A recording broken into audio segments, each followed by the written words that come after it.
હા તો મિત્રો જો આ અમારો ધોરણ 8નો વિદ્યાર્થી છે અમિતે સરસ મજાનું એક યંત્ર બનાવ્યું. કાલે અમારો ધ્વનિ પાઠ ચાલતો હતો તો એમાં આવી ચર્ચા કરવામાં આવી.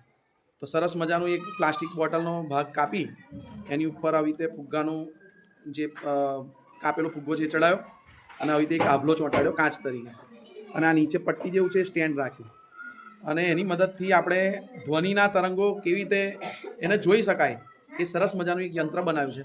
ચાલો આપણે એક ડેમો જોઈએ. કામ કરે છે કે નહીં ચેક કરીએ. અમિતભાઈ કામ કરશે કે નહીં? કામ કરશે ને? બસ સર ચાલો જોઈએ.